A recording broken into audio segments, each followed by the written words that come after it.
अपना राय रखें। विचारों को देखना, हम विचार होते हुए देखेंगे या विचार होने के बाद उसके बाद में पता चलता है, या विचार आने से पहले आपको पता चलता है?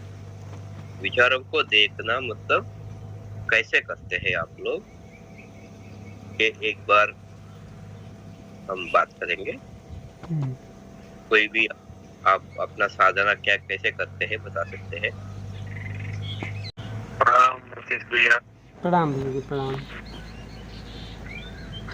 जैसे भैया ने वो विचारों के बारे में पूछा है, तो मुझे तो विचार में इंटरेस्ट होने के बाद मान के चलो एक विचार की तरंग आई और उसमें थॉट्स मल्टीप्लाई हो रहा है, फिर एक विचार आया, दूसरा आया, तब मेरे को पता चलता है कि मैं विचार के साथ चला गया हूँ। फिर मैं वापस आ जाता हूँ अपने स्वरूप में, निर्विचार स्थिति में वापस आ जाता हूँ।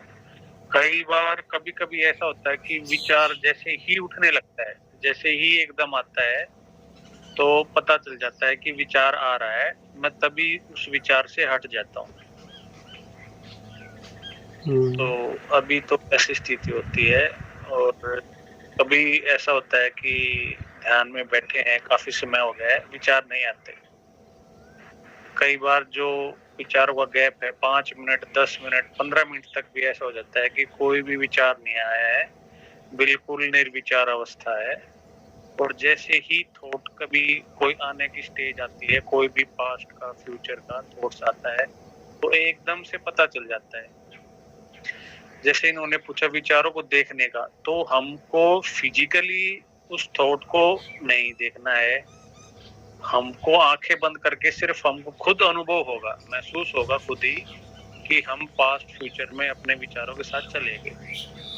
और जैसे ही उससे हटेंगे, जो निर्विचार अवस्था होगी उसका भी हमको अनुभव होगा कि अब विचार नहीं है और पहले विचार थे। तो वो अनुभव करते करते करते करते मान के चलो कि 10% आपका साक्षी है, 90% आपका मन रहे, फिर 80-20 हो जाए, होगा कि 50% आप विचारों से अलग हो गए हैं और 50% अपने स्वरूप में आ गए हैं। और धीरे करते करते करते करते वो स्थिति ऐसी होगी कि फिर आप 24 घंटे अपने निर्विचार स्थिति में, अपने स्वरूप में, अपने आत्म तत्व में, साक्षी भाव में पूर्ण आ जाओगे। और कभी कभार ये करते करते मतलब विचारों से हटते हटते आपको भाव दशा आ जाती है, बहुत ज्यादा रोना आ जाएगा, इतने आंसू आएंगे कि बहुत ज्यादा आपको आंसू आते हैं, काफी भाव दशा आती है।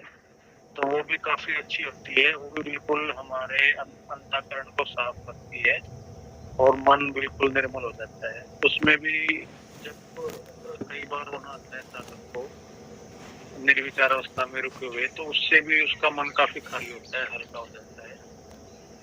तो मेरा तो अभी तक यही अनुभव है। प्रणाम सभी को। बहुत सुंदर भैया जी, धन्यवाद आपको। और कोई भाई बहन? तो एक प्रश्न है नितेश भैया जी से। जी जी। तो आपको निर्विचार अवस्था में रहने के लिए आपको कितना मेहनत करना पड़ा, मतलब कितना देर लगा था आपको, महीने, साल? देखिए, मैं काफी साल से, करीबन 4-5 साल से पहले भी मैं साधना करता था, फिर मैं छोड़ देता था, कभी कर लेता था, कभी छोड़ देता था। मतलब मेडिटेशन मैंने करी है 4-5 साल से, पर रेगुलर अभी 1 साल से मैं कर रहा हूँ। तो उसको करते करते जैसे सनराइज के टाइम पे और सनसेट के टाइम पे मैं रेगुलर करता हूँ, क्योंकि किसी ने बताया भी था कि अपनी कोस्ट के अंदर काफी ग्रेविटेशनल पुल वो काफी कम होता है, और वो समय ऐसा भी होता है ऑटोमेटिकली हमारा मन कुछ वो ऑटोमेटिकली शांत भी होता है। मतलब विचारों की कम लहरें होती है। जब सनराइज और सनसेट का टाइम होता है तो हम उस समय पे हमारी एनर्जी भी अब इजीली अपवर्ड हो जाती है। ये टाइम काफी अच्छा होता है। बाकी आप खुले खुले आप काम करते हुए, ड्राइविंग करते हुए, अपना ऑफिस का काम करते हुए, नहाते हुए भी आपको फिर खुल गया वो भाव बनने लगेगा। आपको जैसे ही आप कोई काम कर रहे हो, आंखें खुली है और मन में कोई विचार आएगा, तभी एकदम ऑटोमेटिकली आपको पता चल जाएगा कि आप मन के साथ जा रहे हो। फिर आप हटके फिर अपने स्व में आ जाओगे।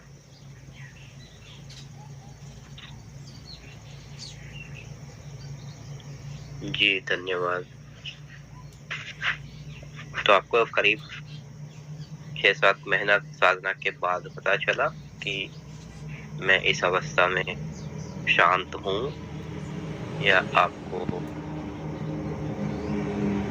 हाँ, अभी जैसे सनराइज या सनसेट के टाइम बैठता हूँ तो मान के चलिए अगर मैंने 1 घंटा अलग से स्पेशल सिटिंग करी है तो उसमें पहली 10-15 मिनट तो ऐसा रहता है कि विचारों की तरंगे आती है। आखिरी का आधा घंटा या 40 मिनट ऐसा होता है कि बिल्कुल निर्विचार स्थिति आ जाती है। कोई विचार नहीं, कुछ भी नहीं, बिल्कुल शांत, बिल्कुल मौन। फिर कुछ जैसे कमर के बिल्कुल लोअर हिस्से में और जैसे जहाँ पे दोनों भौहों के बीच में जहाँ तिलक लगाते हैं, यहाँ कुछ कुछ चीजें होती रहती है अपने आप ऑटोमेटिकली। कुछ कुछ फिर जैसे बॉडी में कई बार काफी एनर्जी, काफी वाइब्रेशन ऐसा महसूस होता है। कई बार बॉडी जैसे ऐसे बोलते हैं ना कि शेक करने लग जाती है, लेफ्ट राइट, अप डाउन, अपने आप ऑटोमेटिकली बॉडी ऐसे होती रहती है। तो अगर आप कोई नया साधक को विचारों को देखने की साधना बताना चाहते हो या सिखाना चाहते हो, उनको क्या स्टेप्स बताएंगे आप? कब करना है, कैसे करना है, कितना देर करना है दिन में, कैसे आप कोई स्टेप्स बता सकते हो? देखिए, अगर कोई फ्रेश बंदा है, स्टार्टिंग में है, तो उसको पहले अपने श्वास को तरजाब से शुरू करना चाहिए। क्योंकि बहुत से लोग ऐसे होते हैं कि डायरेक्ट वो नहीं पकड़ पाते अपने विचारों को और उसमें हट नहीं पाते अपने विचारों से। तो उसके लिए या तो वो अपनी श्वासों को देखे, आते जाते अपनी श्वास आ रही है, जा रही है। जैसे ही उसके मन में विचार आया, वापस से अपने श्वास पे आ जाए। या फिर कुछ समय के लिए कोई भी मंत्र जैसे ओम का, राम का या कोई भी उसका जाप करे। उसका जाप करने से ऑटोमेटिकली धीरे धीरे उसका मन शांत होगा, उसके विचार गिरेंगे और निर्विचार अवस्था बनेगी। तो उससे वो नो माइंड स्टेट जो होती है उसको पकड़ेगा, उसको समझ में आएगा कि जो मेरा खुद का स्वरूप है, जो साक्षी है, उसमें तो कोई विचार उठता ही नहीं। जो हृदय द्वार है या फिर उसको आप दसम द्वार बोल लो, उसमें तो कोई विचार, कोई भावना, कोई कामना, कोई वासना कुछ नहीं है। जो भी विचार आते हैं, जो भी तरंगे हैं, वो मन के तल पे है। तो श्वासों से या फिर जाप से या फिर अगर वो नाद को सुनेगा, उससे भी एक बार वो पकड़ेगा उसको, निर्विचार अवस्था को, नो माइंड स्टेट को। फिर वो धीरे धीरे साधना करते करते आ जाएगा। और उसको अलग से अगर सिटिंग करके उसको मेडिटेशन करना है तो सुबह का सनराइज और शाम को सनसेट का टाइम बेस्ट होता है। उस समय अगर वो करेगा तो फिर उनको बोध होने लगेगा धीरे धीरे। तो एक सिटिंग में कितना, 1 घंटा प्रिस्क्राइब कर सकते हैं? हाँ, स्टार्टिंग तो देखो कंफर्टेबली 5 मिनट 15 मिनट से शुरू कर सकते हैं और धीरे धीरे ऑटोमेटिकली बढ़ती जाएगी वो अपने आप, आधा घंटा 1 घंटा। क्योंकि उस अवस्था में साधक को आनंद ही इतना आएगा, इतना आनंद आएगा, इतनी शांति मिलेगी और बहुत शांति मिलेगी उससे। जो विचारों से जैसे ही वो अलग होगा, उसको खुद ही इतना शांति, इतना आनंद महसूस होगा कि और ज्यादा से ज्यादा ऑटोमेटिकली तो बढ़ता जाएगा, फोर्सफुली नहीं करना है। और उससे वो ऑटोमेटिकली अपने आप बढ़ जाएगी उसकी, क्योंकि उसको आनंद आने लगेगा। वो जो जिस शांति के लिए वो संसार में घूम रहा था, पैसे कमा रहा था, या सोच रहा था कि मैं बड़ी गाड़ी ले लूं, बड़ा मेरा घर हो, मेरे पास जमीन जायदाद हो, काफी मैं इकट्ठी कर लूं संसार की चीजें, और उनमें वो सुख ढूंढ रहा था। उसकी बजाय उसको वो सुख उस निर्विचार अवस्था में, नो माइंड स्टेट में आने लगेगा, जो कि वो ध्यान में बैठ के सुबह शाम करेगा। तो फिर उसको पता चलेगा कि जो मैं संसार में ढूंढ रहा था, जिस सुख शांति आनंद को, वो बाहर नहीं है, वो मेरे अंदर ही है, वो मेरा स्वरूप ही है। वो आत्म तत्व बोल लो, साक्षी बोल लो, अकर्ता बोल लो, दृष्टा बोल लो, आत्म तत्व बोल लो, कुछ भी आप उसको नाम दे सकते हो। उसमें फिर वो ठहरने लगेगा। फिर उसको बोध होगा कि जिस चीज के लिए मैं संसार में भटक रहा था वो बाहर नहीं है, मेरे अंदर ही है।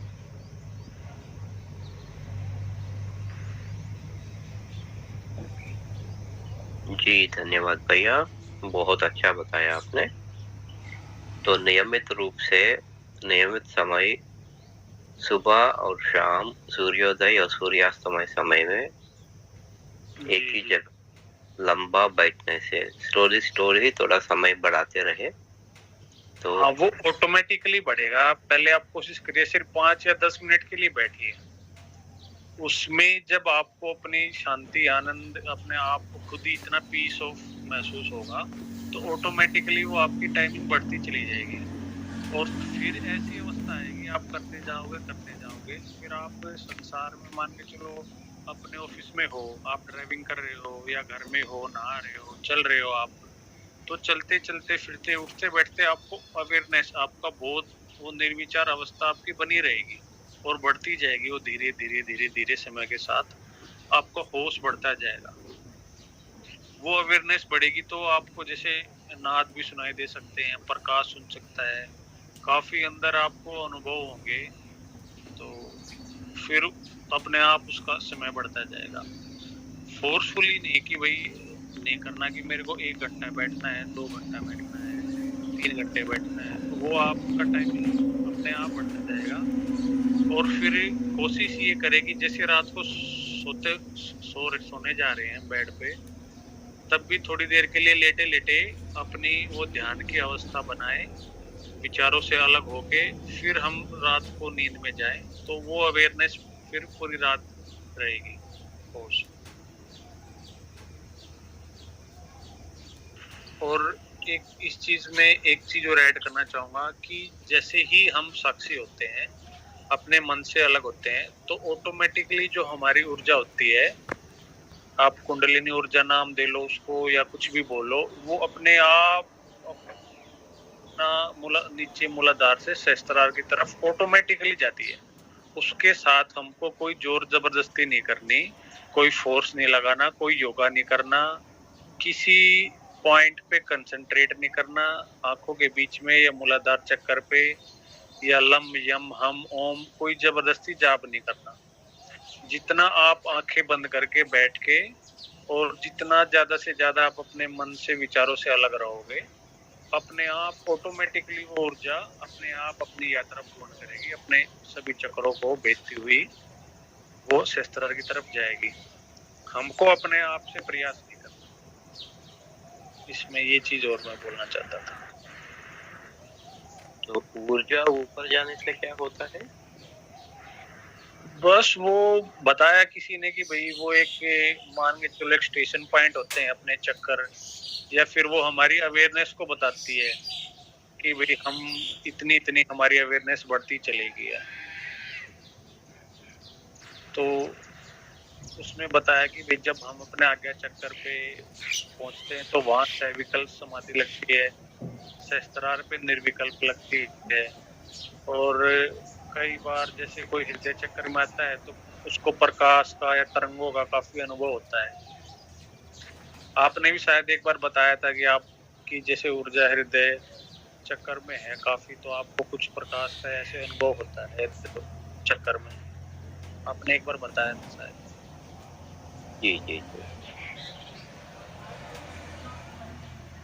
धन्यवाद धन्यवाद। तो आप सक्षम है हमारे ग्रुप में, जब भी आप आते हो तो 10 मिनट सबसे इस प्रक्रिया को आप करवा सकते हो, क्योंकि आपको बातों में पता चलता है कि आपको पूरा पकड़ है तो इस प्रक्रिया कैसे चलती है और कैसे क्या करना है, तो नहीं, बहुत लोग इसमें जैसे आपने बताया कि ये कोई प्रक्रिया या फिर हमको फोर्सफुली कुछ नहीं करना है, या मैं आपको एक अलग से एक ऑडियो भेज सकता हूँ, उसमें जैसे गाइडेड मेडिटेशन है, उससे आपको आइडिया हो जाएगा कि वैसे तो जो मैंने बताया है आपने भी किया है और बाकी सभी लोगों को समझ आ गया। जैसे रतीश भैया बोलते हैं, मैं हूँ सेल्फ, अपनी बीइंग में, अपने होनेपन में आ जाओ, अपने विचारों से हटके अपनी बीइंग में आ जाओ। तो इसी को एक दूसरा नाम आप साक्षी बोल दो, दृष्टा बोल दो, कुछ भी बोल दो, उसमें ही आपको ज्यादा से ज्यादा आपको बने रहना है। तो उसी से ही फिर ऑटोमेटिकली आपको हर चीज, आपकी अवेयरनेस बढ़ती जाएगी, आपकी हर चीजें होंगी।